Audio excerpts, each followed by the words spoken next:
TimmyG's side. We'll see what adaptations they make, because we are going to go into game 2 here. We're on Ice Mines, so a little separate there. Lovely. A bit of a, again, this and Frog Isle, the two most distinct maps in the game, right? You have Ice Mine drafts, you have Frog Isle drafts, and you have the rest. So again, yeah, I just want to quickly touch on if we look back to whose set was it? It was John's set where they played Octavian Lexir. I think the problem for me watching was again the distinct lack of blasters. As good as controller picks are, they do suffer from having to peek out of angles, right? Blasters are going to be the things that are going to stop people peeking, unless you want to take them in a direct fight. Right. So again, I want to see if any of these two teams have learned from it. How much are they going to use their blasters? I'm not sure how many controllers there are, but yeah, I'd like to see that happen.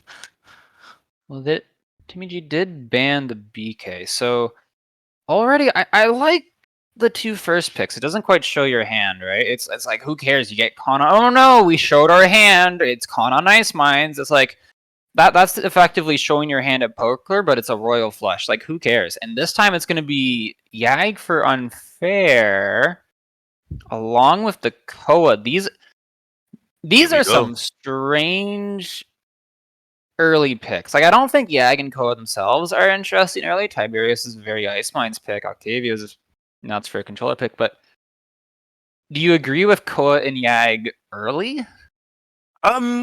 I think Koa for me is a great one. Koa's been a very much bogey pick, I think, in the tournament, where a lot of people aren't really going straight for him. The ones that do, again, seem to have the plan. Koa is just one of those champions who is able to just dominate a space and continually dominate it as long as they destroy the shield. It gives Yag a bit of space to breathe as well, right? If he can sit in that bubble again, I explained that it was a bit poor where teams were using like the Yag and Rom, where they were going into different lanes and doing different things. If they can actually sit together and control the point, I feel like that will be useful. Again, as we see the drafts coming in, we've got Damba, we've got Dredge. So it looks like it's going to be a case where they're going to actually stick and actually try and dominate the point. Ooh. Yeah. Okay, there's a lot of stuff to talk about here. We've got some weird tank picks from Unfair. Tiberius and Dredge are just Ice Mines DPS, man. Damba's a bit funky on Ice Mines, but Bones makes it work. TimmyG fan club. Like, listen, you start Grover, Con, Octavia. We're rolling. We're doing great for Ice Mines. Lex, Ruckus. Now, everything except the Grover can headshot, and even Grover has a pretty good matchup into the Yag, sorry. I feel like both teams had a very standard Ice Mines draft. And said, you know what, we're just going to throw like a dive tank on it, because why not? Why not? Yep. So... Do you think that works out well? Because I'm not sure if this Yag is going to have anyone who can follow up with her. The Lux is going to struggle too. Honestly, from my analysis just a minute ago, I think that's not too much of a problem. Again, with the amount of blasters on Unfair's side, again, it very much screams to me control of something. Yag can sit on the point. Yag also has a talent that lets her sit on the point a bit better. Mako again can do whatever, can sit on the point, can move forward and take the space as well. Damba, of course, is just a standard healer we know, where you throw the gourd down and that area is under control. So for me, my predictions anyway, I think I'm going to see the blue team trying to dominate the point and not worrying too much about the Ruckus and the Lex dive. Honestly, I think I can see what they're trying to do with the Lex and Ruckus, but I think maybe like a blaster, even like an Eevee might have worked a bit better, where they'd have a bit more control on how they can dive and try and stop people doing things. But it'll be interesting to see as they loyal off and they go on their horses right into the mid-fight. Right, and we're going to start off 3 mass ridings from TimmyG Fan Club, so trying to maybe get this fight started a bit earlier. Maybe Koa going to the barn at this point. On and Yag just kind of soft contest on the stage, but already first blood from Avaleo on the nullified. There you go. Nowhere. Scuttle Dredge showing its worth. They're pinching them on stage. Clayton just gonna roll up. There's the late Yag that we talked about. They're so low back there. Yep. Seems to be working out. Like I said, there's a distinct lack of blast pressure again on TimmyG. It looks like another John draft again, and I don't think they've been doing their homework and looking at other games. Because again, the blaster pressure is very much insane. The corners that you want to peek are going to be controlled by the blasters here. So for me, I'm so far right, I think. Unfair looked to be controlling very much. They didn't go straight for the point, but simply having the blast pressure didn't allow Red Team to play. Red Team do come back here. The Ruckus trying to touch the point. Going to look for the next touch. Probably going to be Khan, but Tiberius looks to already know and see it. Can't use all his cooldowns now. I'd expect him to get burnt now, which looks like it's going to be the case. Yag's just holding him up on the point. Oh, but he goes down as he tries to get in. Wow, that is the 1-0 though for Blues. That is what I expected. Yeah, that's a pretty decent start. And again, we're Ice Mine. We gotta bring up ults to a point. It's a nice hook on the line. We'll eventually get up. But we are like maybe looking more at ults because I don't know. I'm trying to think who has the advantage in ults this game. It's got to be TimmyG, right? So they start coming. Another nice hook. TimmyG will be able to play, like, considering they have the executes, right? The execute already loses a bit of use on Yag. It stops him going in, but at the same time, I think the blast pressure already makes up for that. Lex as well has to make sure that he needs targets at a certain HP to do that. So, regardless of ults here, I think Unfair is already in the driving seat here, regardless of ults, just because of their composition. And I think as well, having too many controllers seems to be too bad as well. When you get into situations like this, you're going to need people who can play those picks to control maps, not necessarily go and kill people. Right, TimmyG will end up stabilizing here. Quite a few ults committing from Unfair. The Domba ult didn't quite connect, and I didn't see the Cole ult get any value. So we'll try and full hold. Full getting a headshot, which is something probably worth mentioning is the size of this character's headshot hitbox. Like, these tanks are just gonna get their bells run the entire game. One ult is gonna miss. Yeah, looking to challenge the 800 HP Lex will plant. The headshots come in. The lifesteal. He's gaining HP at this point. Start to see from Leighton. Yeah, as I've been saying, I think he's been one of the standout players I've been talking about this whole tournament. He's gone in there on his own again. I think he's got a little bit of a habit of that. I'd like to see him just group up with his team just a little bit more. He's a very forward-thinking player though, which is why I respect him. But sometimes he's got to think and turn around a bit just to know where his team is so that he can carry on.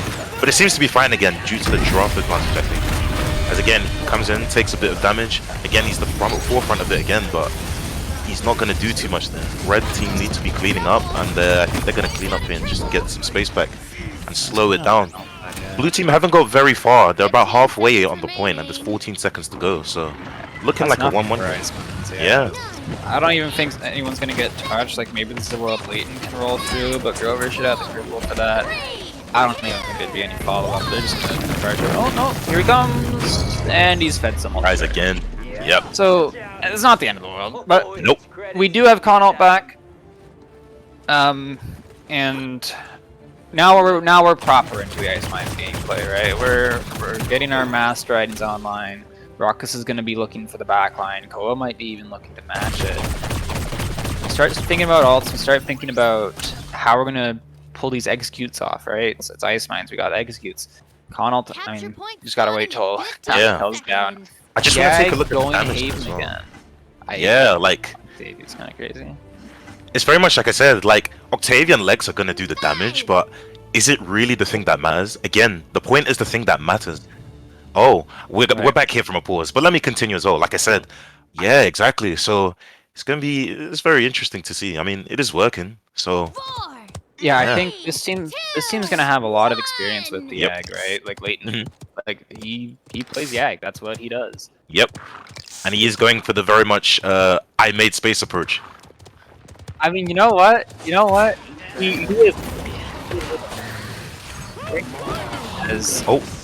This is Mike. Already. Oh. No, you're good. You back. Okay. You scared me for a second here, Mike. You scared me for a second. Even scarier is that Connaught, though. The fear, it is going to be a trade on the Connaught. Lex messing around in Barn is going to get matched. Bones will go down. Wow. Pablo not there in time to peel. The Lex is moving around too fast. The Connaught and the Lex did manage. I don't know how, but he did manage to find Domba in the backline. It's interesting, just because I mentioned that. I said it's going to be difficult. He gazes at a wall and get in there, but yeah, being on the PC there was, I guess, a disadvantage there. Like Dredge tried to shoot him so much and just couldn't do it. But it's interesting now. Blues argue getting back into this. Blue Reds look like they had a chance to get it. Yeah, he's got the execute there. It looks to be working in Red's favor now. I think they're actually going to get defense in. Yeah, and Vaughn in the backline will trade for one. No co-ult available. It is just the Domba and the Dredge. Dredge will fall over in due time. Nullified running forward.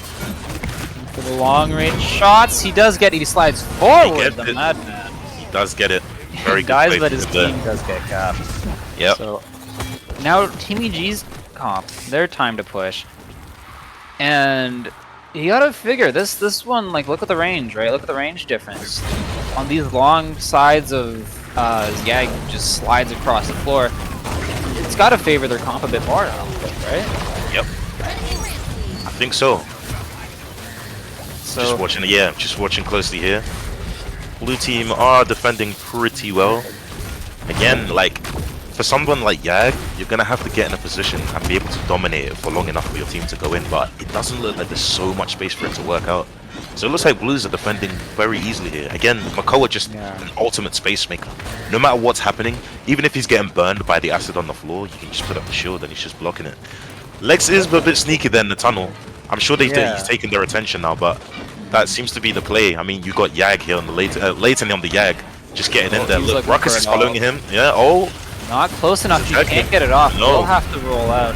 Yep. Offline control from red team, from TimmyG. Interesting to see he went out. I thought he would have gone back in and tried to do something else somewhere else, but it seemed to get him killed there. And it looks like because of that, like, they're going to get pushed now. Despite the fear, though, Ruckus distracting the backline while the tanks get walked over. I mean, that's what you look for with the Ruckus. This man's KD is going to be atrocious, but his team's winning fights. It's going to be very interesting now. Planting headshot 17 times. How did you get there, Eva? He's going to trade for Nullified, which is going to favor the defensive team. Pull up, pushing up, no hook. Being bullied out by the con a little bit, but no worries. Little bit of a 4v4. Leighton is back, is going to push in, traded once again. These teams trading back and forth. The hook is, again, more trades. It's just Invocal in this flank route. Pixel is in trouble, getting pocketed by Bones. The stun from Bones to save his Tiberius. It's quite interesting there. Two fights going on there at the same time. That's kind of what you get with dive tanks on the other side. Again, like, once someone goes and makes a ruckus in your backline, you kind of want to do the same. If you get distracted with that, your dive tank's not in a good spot to be able to actually take space, so you end up losing. So, very interesting to see. That's the power of two dive tanks on each comp. This messy fight means that we are already in overtime. Ruckus is going to go for it, has to dash out immediately. Someone has to get next touch, will most likely be the con who walks on. Shield immediately burned, dashes out, doing a great job of ping-ponging tanks, but living isn't enough for TimmyG's fan club. They need to make a play happen. They don't have the HP for it. Look at their HP bars. Not enough. These tanks are tearing them up. Oh my god, he got plowed. And he will get the cleanup on Nullified as well. So we're going to get a 5-5 ult fight for this mid. Haven free on the Yag. The build's coming online, boys. But more master riding for TimmyG. Yeah, Leighton's going to need that. Like I said, he's really going to need that Haven. Because again, as soon as he gets into position, he's going to want to waste as much time as he can for his team. We saw the tables flip there. It's very interesting. I want to see what Bones' team does now. Considering it didn't work the last time. Dredge was struggling really with the leg, so I wonder if they're gonna just get on the legs and see if they can't just stop him doing anything too much before their team goes down. Very interesting here. Of course, Leighton's not gonna need the master riding because Yag has it built in. Yeah. Looks like they're gonna shove their way through barn here. Maybe they're looking to catch out this but low catch out the Grover, not there in time. Down one, TimmyG's fan club on the objective. It is just the Ruckus. The Yag ult just to confirm this fight. We get burned in time. 75 HP. Haven free on Yag. This is Leighton's found the build. Maybe this is why he's pulling it out. No one else was. Well, there was one other guy who was buying it, but someone else ran morale boost and they lost with it. So maybe Leighton's just figured out this character. Hasn't figured out how to move around just quite yet. Ice Mine's collision is a bit difficult for him. Ava finds an opening pick on Dredge, onto Nullified. It's going to make this retake insanely difficult. Still, 4 ults available for TimmyG. They will use one, and that'll be all she wrote, though. It doesn't even get much value. Hey, you know what? We'll throw that one in there, too, just so you don't get flamed by your team for not using your ult, I guess? I don't know, man. Hey, look, there's another ult. We used one. Good job, guys. Like, listen, you come out of that, and it's like, oh, yeah, they both used ult, but, like, TimmyG ended that fight with 4. That was such a nutty hook from Invocal, and then just really well executed cleanup from Unfair afterwards. Yeah, that point fight went just as I expected. Like, they all went straight into the barn to clear off the legs, but the way these comps are, it's going to be very much in Unfair's favor where they have a group. Because they'll be able to counter any group play from the other team. Because again, they got 2 hit scans right there as their DPS. And it worked out very well. They were able to just clean up the fight and just do it really quickly. But as we go on here, as I was just talking, Octavia's just got a double there. Not making it seem that blasters don't work, apparently. Just chilling here. Unfair, not too many options to get this going. You could look for an aggressive pull, but not much to respond from TimmyG. So we'll see what how their tanks decide to engage this rollout. Looks like Yag is gonna go around the right side, trying to just buy herself, getting evaporated. Nope, doesn't want any part of that. Good to see he learned from the last time. He did. I know this kid. He's back again. Back. This time does get the better end of it. Trying not to die, but it's working out. He's going in and out this time. It's not quite just sit there and die this time, because he's bought a lot of time and distraction for his team. Makoa's just moving around the middle, straight in. Again, look, Yag's still in the back there, just taking distraction from it. Makoa might go down here without the shield, but he's hooking, he's trying to fight. He keeps on going. He lives that actually, and his team gets another pick on the con here. Just gonna allow them to push up to the last choke here. Neff will get the better end of Pixel, cleaning up that fight. That's really important there. They will stabilize for the last choke. Surprise, Ava, you're getting headshot 6 times, bud. Turn around. Wow. Not quite what you're looking for. Still continuing this fight again. A little bit of a beefed Grover ult. Reminder that Unfair can actually win here. Still waiting on respawns from Unfair, but TimmyG is down one. The con ult they have to use immediately. The body blocks keep him alive. The Lex ult kills one. The con ult, not really what you're looking for there. The peel attempt from Pixel, and they spend 3 to defend in their own spawn on ice mines. Yeah. Well, they were going to have to, right? If not, that probably would have been the game for them now. But they do have a chance with this still. I think Octavia is probably the biggest ult they have here. Again, as we saw Unfair group up, I don't think they'll allow Khan to just ult and get it for free. It's going to be very difficult. So, as long as Octavia's running the talent where they're going to get crippled, right? I think he's just going to... Yep, there you go. That talent's just going to go straight into that group and probably stop them from doing anything. Maybe just catch one of those blasters in the back, as they can't really move very well and don't have the HP to live. It's going to be very interesting to see, but as it is, I think I'm favoring blue team here if they don't make another mistake as they did in the second point fight. Right. And you know what? We talked about TimmyG's and ults, but only the Yag ult from Unfair. Nullified looking to recreate the success of the first flank, but does get hooked and will live. Does get forced out eventually though, but it looks like Ruckus in the backline's killed 2. Unfair stacking super hard. They don't get to stagger the Koa. He does trade out for the Ruckus, but God, you don't care if you trade for a Ruckus, man. Only the Yag ult to come back with for Unfair, and that Ruckus dive just won them that fight. There's Unfair looking for the retake now. Interesting. They don't have Tiberius ult to just dive straight in. I think they're gonna have to use the abilities to just walk in. It's gonna be very difficult here. Lex just planting his headshots on Makoa.